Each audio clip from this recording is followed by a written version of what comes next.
The house had always been there, but no one knew who lived inside.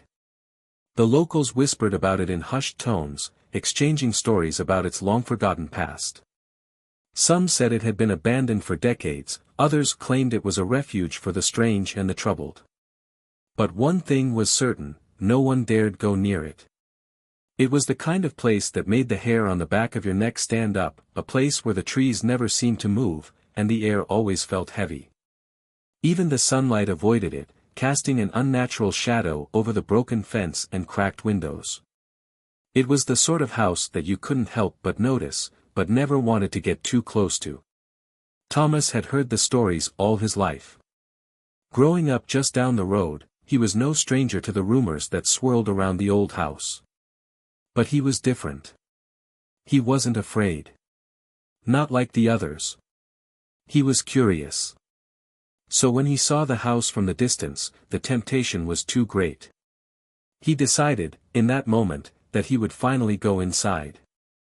There was no reason to be afraid, right? It was just a house. A crumbling relic of the past. Nothing more. The sky was turning gray as Thomas approached the house, the wind picking up and carrying the scent of wet earth and decay. His footsteps echoed on the gravel road as he walked, the sound amplifying in the emptiness. He reached the old iron gate, which creaked as he pushed it open. It felt as if the house was watching him, but he didn't stop. He pressed forward. The garden was overgrown, the bushes wild and untamed. The front door was ajar, and Thomas felt a chill run down his spine. He hesitated for a moment, but then, with a deep breath, he stepped inside. The air inside was cold, thick with dust and the smell of mildew. The floorboards creaked beneath his weight as he explored the dark hallway, his eyes adjusting to the dim light that filtered through the grimy windows. The silence was oppressive, pressing down on him like a weight. As he moved deeper into the house, he began to notice strange things. Old portraits hung crookedly on the walls, their faces faded and distorted. The furniture was covered in thick layers of dust, untouched for what seemed like decades. But it was the silence that unsettled him the most. There was something unnatural about it. It wasn't just the absence of sound, it was wrong, like the house itself was holding its breath. Thomas reached the staircase at the end of the hallway, his hand instinctively brushing against the banister. The staircase was steep, and the steps groaned under his weight as he ascended. The further he went, the heavier the air became, until it felt as though he was breathing underwater. At the top of the stairs, he found a narrow hallway. The rooms on either side were closed off, their doors hanging ajar. But one door, at the far end of the hall, caught his eye. It was slightly open, just enough to allow a sliver of light to escape. Without thinking, Thomas walked toward it. The door creaked as he pushed it open. Inside, the room was bathed in a sickly, pale light. It was empty, except for an old, tarnished mirror that stood in the center of the room. The mirror's surface was cracked, but the reflection, if it could be called that, was what unnerved him. The room in the mirror was not the room he was standing in. It was different. It was darker, colder, more decayed. But what really caught his attention was the figure in the reflection. It was a woman, standing just behind him, her face obscured by shadow. Her eyes glowed faintly, and her mouth was twisted in an expression of pain. Thomas spun around, but the room was empty. The chill in the air deepened, and he suddenly felt an overwhelming sense of dread. For a moment, he stood frozen, his heart racing. Was it just his imagination? Had the isolation of the house finally gotten to him? He turned back to the mirror, and that's when he saw it. The woman in the reflection was moving. Her figure shifted, her hands slowly reaching out toward him. Thomas stepped back, his pulse quickening. Something in his mind told him to run, to leave the house before it was too late. But his feet were rooted to the spot, his gaze locked on the mirror. The woman's mouth opened, but no sound came out. Her eyes, wide with a silent scream, stared straight at him. And then, as if driven by some unseen force, Thomas stepped forward, his hand reaching out toward the cracked surface of the mirror. The instant his fingers touched the glass, the room seemed to shudder. The mirror rippled, like water disturbed by a stone. His breath caught in his throat as the surface began to swirl, distorting the image of the woman. Suddenly, the room went dark. The darkness enveloped him completely, thick and suffocating, like a blanket that pressed down on his chest. Thomas tried to breathe, but the air felt heavy, as though it was pulling the life out of him. The silence was deafening now. All the strange sounds he had heard before, the creaks of the house, the whispering wind, had vanished. It was as if time itself had stopped. His heart pounded in his ears, and he reached out blindly, his hand brushing against the cold glass of the mirror. He could still feel the ripples beneath his fingertips, the glass trembling as if it were alive. He took a step back, but the floor beneath him seemed to shift. It wasn't solid anymore. It felt unstable, like he was walking on the surface of water. His foot hit something soft, and he stumbled, falling to the ground. For a moment, everything seemed to blur. When he looked up, the darkness was no longer complete. A faint light appeared, flickering like a dying flame. Thomas's pulse quickened. He wasn't sure if it was the same light he had seen before, or if the house was changing again. He had to get out. The need to escape was overwhelming. But when he tried to move, he realized something horrifying: he couldn't. His legs felt as though they were trapped in place, as though the floor was pulling him deeper into it.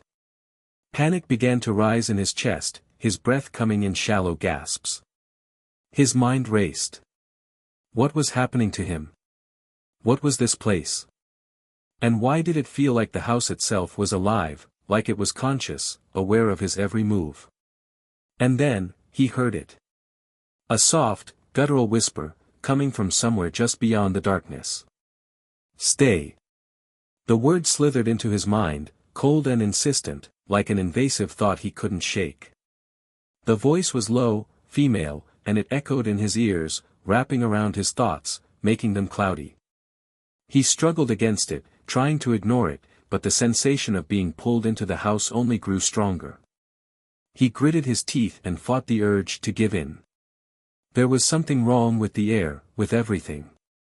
He knew it now. The house wasn't just haunted, it was feeding on him. The whisper was the house's way of calling him closer, urging him to give in, to let it take him fully. Stay with me. This time, the voice was louder, more desperate.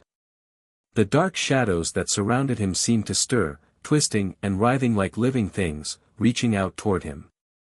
His body felt like lead, but he pushed against it, his hands moving, his feet scrambling to find solid ground. He managed to stand, but the floor beneath him shifted once more, as though it were a living thing, pulling him back down. His body tensed, every muscle screaming as he forced himself to move, to run. He wasn't sure where he was going. There were no doors, no windows, just endless darkness, endless corridors. The house was a maze, a labyrinth, shifting its walls and floors as he moved through it. The more he tried to escape, the further he seemed to fall into the house's depths. His heart was racing now, fear clawing at him from all sides. He had to escape. He had to get out before it was too late. But as he stumbled forward, he felt it again. The cold fingers on his back, reaching for him. He turned just in time to see something horrific in the corner of his eye. The woman. Her face was twisted in agony, her mouth agape in a silent scream, her eyes black and hollow. She was standing just behind him, her pale form almost glowing in the faint light. And she was coming closer. No. Thomas's legs moved faster now, but it was no use. The house was pulling him back. He turned, desperate to face her, but she was already there, right in front of him. You can't escape. Her voice was barely audible, like a breath across his skin, but it felt like the very air was choking him. Her form was unstable, flickering like a broken reflection in a pond, but her presence was real. So real. And cold. So cold. The house shifted again, and Thomas felt the walls closing in. The woman's eyes locked onto his, and for a moment, he felt a wave of pure, unrelenting terror. It wasn't fear of death. No. It was fear of something worse. The house wasn't just a place. It was a prison for souls, a prison for people who dared to enter. "You'll stay here. Forever," she whispered, her voice curling around him like smoke, choking the breath from his lungs. Thomas took a step back, but she was still there. Her cold fingers reached out toward him, and instinctively, he stepped aside to avoid her touch. But the house didn't give him that luxury. It didn't give him the choice to leave. He could feel the walls pressing in on him, feel the floor beneath him shifting like quicksand. Every direction was wrong. Then, suddenly, a new sound filled the air. It wasn't the woman's voice anymore. It wasn't even a whisper. It was a loud, shrill cry, echoing through the house, followed by a deep, guttural growl. Thomas's mind snapped toward the sound, and for the first time, he noticed someone, moving in the shadows. It was another figure. This one was much larger, towering above him. Its shape was indistinct, shrouded in darkness, but it was there, standing just beyond the reach of the dim light. The air grew thick with a sense of malice, the temperature plummeting to a bitter, unyielding cold. Thomas took a step back, and then another. His heart thundered in his chest. He had to move. He had to find a way out. But when he turned again, the door was no longer there. The hallway had shifted, and all he could see was the endless dark that stretched ahead. And then, the growl came again, louder this time, right behind him. The growl was like nothing Thomas had ever heard before. It wasn't animalistic or human, it was pure malice, a sound that seemed to come from the very depths of the earth. He could feel it vibrate in his chest, shaking him to his core. The air around him grew colder, a biting chill that seeped into his bones, making every breath a struggle. The shadows in the hallway thickened, swirling like smoke, wrapping around his legs, pulling at his feet. He tried to move, but it was as if the floor itself had become sticky, a trap designed to hold him in place. Panic surged through him. He needed to get away. He couldn't stand here, trapped in this nightmare. He had to escape. But every direction he turned, the hallway seemed to stretch farther. The walls closed in on him, narrowing like a vice, forcing him into the heart of the darkness. Behind him, the growl came again, louder this time, accompanied by the unmistakable sound of something moving, something large and heavy. He spun around, but all he saw was the same dark corridor, empty and silent. His legs shook as he backed away, his eyes darting to the ceiling, the walls, anything, searching for some sign of an exit. But it was too late. The house was alive now, breathing, shifting. The growl became louder, closer. Something was coming. Thomas could feel the pressure building around him, like the air itself was suffocating him. His lungs burned for air as the temperature continued to drop. He turned again, but this time, something was different. A new door had appeared in the hallway. He couldn't explain it, couldn't even process the fact that another door had materialized out of nowhere, but his mind was already racing. He had to go through it. He had no choice. His body moved before his brain could register it. He ran toward the door, desperate, his hand reaching out for the handle. The instant he touched it, the door swung open by itself, revealing a room bathed in dim, flickering light. Thomas hesitated for a second. The room was eerily still, its air thick with the same oppressive silence he had grown used to in the house. But something about it felt different, more intimate, more personal. Like the room was waiting for him. Without thinking, he stepped inside. The door slammed shut behind him. The room was small, cramped. It looked like a bedroom, except there was no bed. The walls were covered in peeling wallpaper, their faded patterns barely visible beneath years of dust. The floor was littered with broken furniture and forgotten objects, an old rocking chair, a cracked porcelain doll, a few dusty books scattered across the floor. But it was the mirror that drew his attention. It wasn't the same as the others. This one was different. Its surface was smooth, unmarred by cracks or distortion. It stood tall against the wall, reflecting the room in perfect detail. But it wasn't his reflection that stared back at him. No, this time, it was the woman, the same woman who had appeared in the other mirrors. She was standing behind him, her face twisted in a grotesque mask of pain and desperation. Her eyes glowed faintly in the dim light, and her mouth opened in a silent scream. "Why are you here?" the reflection seemed to ask, her lips moving, though no sound escaped. Thomas froze. The reflection was no longer just a reflection. The woman, was there, in the mirror, and her eyes were alive. Her gaze pierced into him, as though she could see straight into his soul. She didn't speak again, but her expression changed. Her mouth twisted into a sad, knowing smile. Thomas's breath caught in his throat. There was something wrong, something so wrong with this place. He tried to turn around, but the woman in the mirror moved with him, her gaze never leaving his face. She mimicked every move, but there was something off about her movements. They were jerky, unnatural, as if she were being forced to move by some unseen hand. The walls of the room seemed to close in on him. The ceiling lowered. The space was shrinking, suffocating him. And still, the woman in the mirror smiled. He took a step back, then another, his heart racing as the pressure around him grew stronger. He reached for the door, his fingers trembling as they wrapped around the knob. But the moment his hand made contact, a deep, guttural growl resonated from behind him. The shadows in the room shifted, coiling around his legs like living tendrils, pulling him back into the center of the room. Thomas struggled against them, kicking and thrashing, but they were too strong. They tightened around his body, pulling him down toward the floor. He gasped, fighting for air as the room continued to shrink, the walls pressing in from all sides. The air was thick now, suffocating, heavy with the stench of rot and decay. The woman in the mirror laughed, though the sound was hollow, distorted, like a broken record. Her smile widened, and her face twisted into something darker, more menacing. "You shouldn't have come," she whispered, her voice now a rasping hiss. "You belong to the house now. Forever."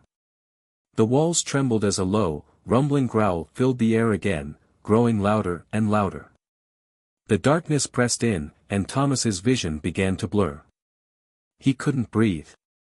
The shadows enveloped him completely, pulling him deeper into the room, deeper into the mirror's world. Suddenly, everything stopped. The growling ceased. The shadows released their hold. Thomas collapsed onto the floor, gasping for breath. But when he opened his eyes, he saw something that made his stomach churn. The mirror no longer reflected the room. It reflected him, or rather, a twisted version of him.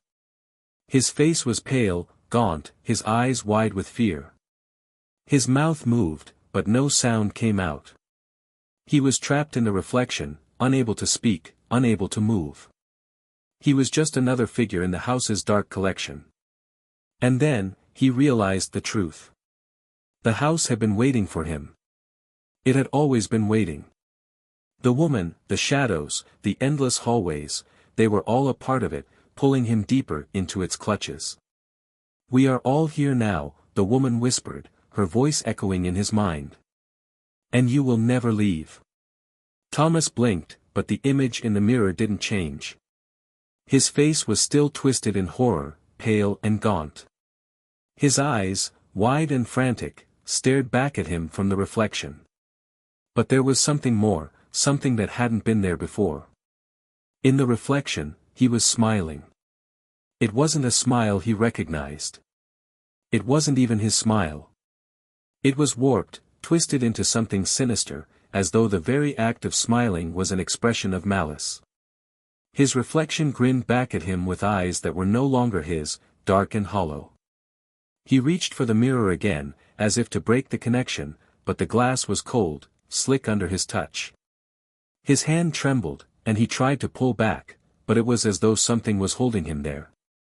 The shadows around the room seemed to stretch toward him, curling at the edges of his vision, and the growl returned, a deep, rumbling sound that filled the space. The door, his escape, was still just out of reach. It seemed to grow further and further away with every passing second. He was trapped. Trapped within the room, trapped within the house, trapped within himself. And then, a figure moved in the corner of his eye. The woman. She was standing in the doorway now, her eyes locked onto his, her mouth open, but no sound came from her. Her expression was pure sorrow, twisted with pain, but also, something darker. Something hungry. Was she trying to help him? He wasn't sure anymore. Before he could react, the woman stepped toward him. Her movement was slow at first, dragging, but then, without warning, she lunged at him, her arms reaching for his throat. Thomas barely had time to react before he felt her cold fingers wrap around his neck, squeezing with a strength that wasn't possible for someone so frail. His breath caught in his throat. His vision blurred. His hands scrambled at her arms, but it was like trying to break free from solid stone. The mirror was still in front of him, but now, something had changed. The woman's reflection didn't match her movements. In the mirror, she stood motionless, frozen, while the real version of her pulled at his neck, choking the air out of him. He couldn't breathe. His chest tightened, and his heart began to race. Suddenly, the mirror flickered. The image of the woman changed. No longer was she the broken, sorrowful figure. Now, she was smiling, her expression eerily serene, her eyes glowing a faint red. "You're mine now," the reflection whispered, its voice cutting through his chest, deeper than the woman's strangling grip. The reflection wasn't just a reflection anymore. It was part of the house, part of the curse that had claimed everything in this place. Thomas's vision wavered, his thoughts slipping from his grasp as the house grew louder, darker. The walls closed in, and the air turned suffocating, as if the house was inhaling him, pulling him deeper into its endless void. His lungs burned for air, but no matter how hard he gasped, it was like breathing in smoke. His head spun. With his last ounce of strength, he pulled away from the woman's grasp, breaking free for a brief second, his vision swimming in and out of focus. The woman in the mirror laughed softly, her smile widening. She was not a savior, not a guide. She was the prison. "You belong to me now," she whispered again, her voice soft, almost loving, as though she were comforting him. But the words held no mercy. In a blind panic, Thomas spun around, desperate to escape, his eyes darting for an exit. He didn't care where it led. He just needed to leave, needed to run. But the room had changed. The walls had transformed, shifting into a dark abyss, the shadows bending and stretching as if they were alive. The once familiar room, filled with broken furniture and decaying relics, had now become something else. The house was no longer just a structure. It was a living, breathing entity. And Thomas was its prey. He stumbled forward, his legs weak beneath him, his hands gripping at the air as he tried to find something solid, something real. But the floor beneath him was no longer firm. It was soft, like quicksand. The shadows around him grew thicker, suffocating. The growl was back, louder than before. This time, it wasn't just in his ears. It was in his head, vibrating in his skull, clawing at his sanity. The house was feeding on him. Every step he took, the walls closed tighter around him. He could feel the weight of the house pressing in on him, wrapping around him, pulling him down into the depths of its darkness. He tried to scream, but the sound was swallowed by the house, lost in a thick, suffocating silence. No one would hear him. No one could save him.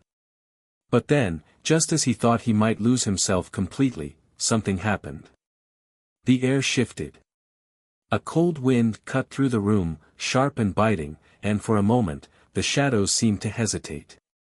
The growl faltered, growing quieter, retreating back into the darkness.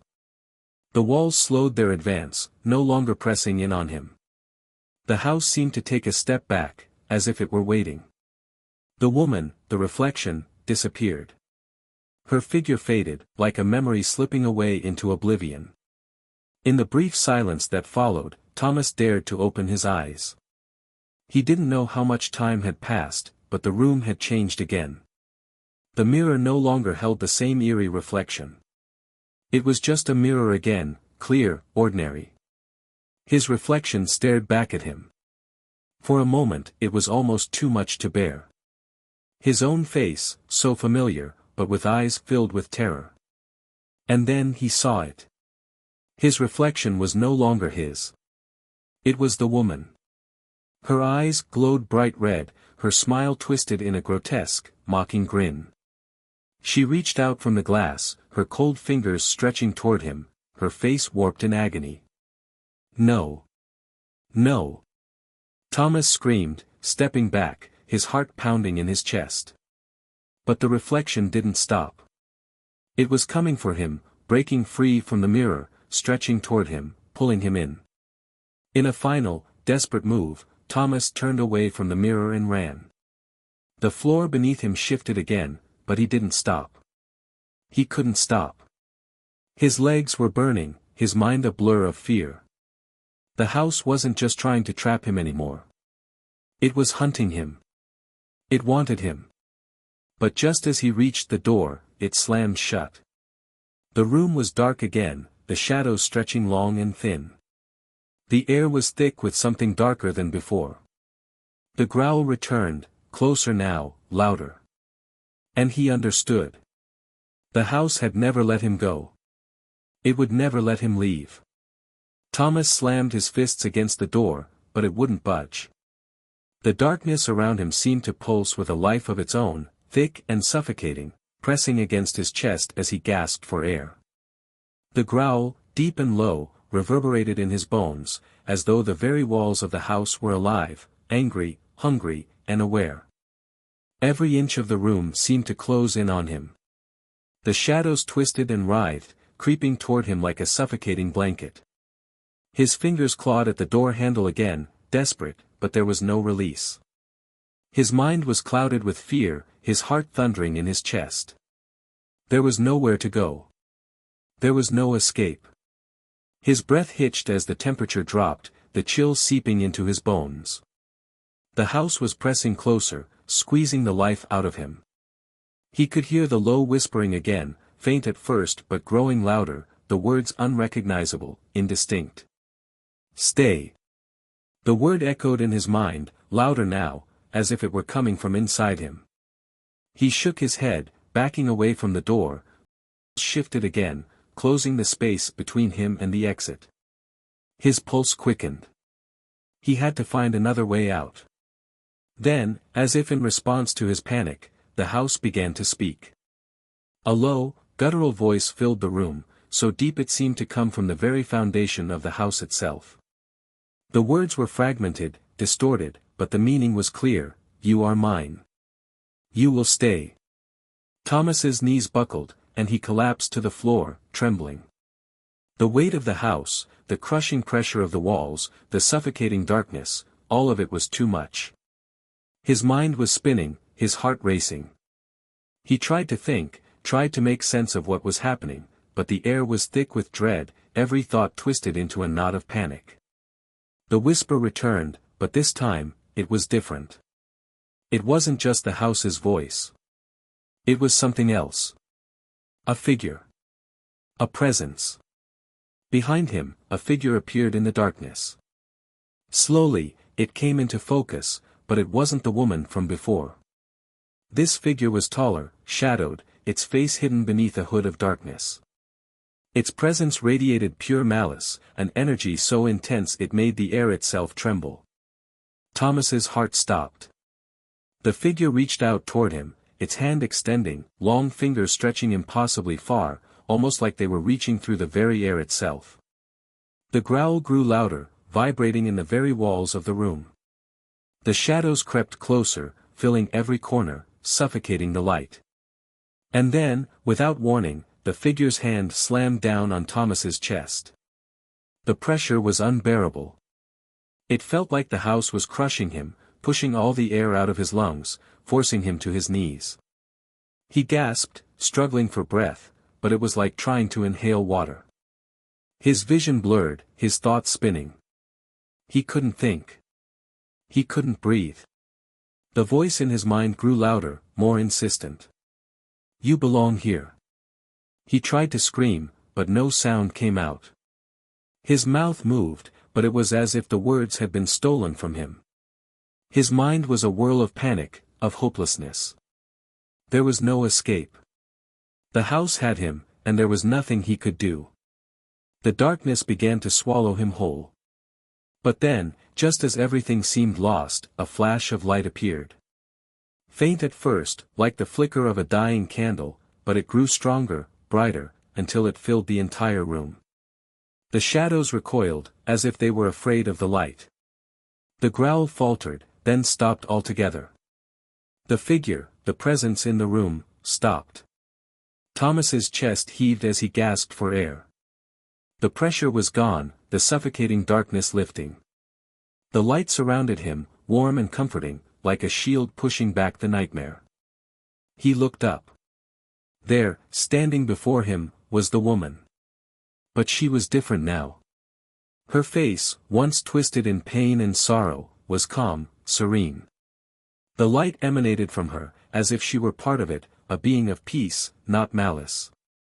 "You can escape," she whispered softly, her voice now gentle, almost motherly. Thomas's mind struggled to understand.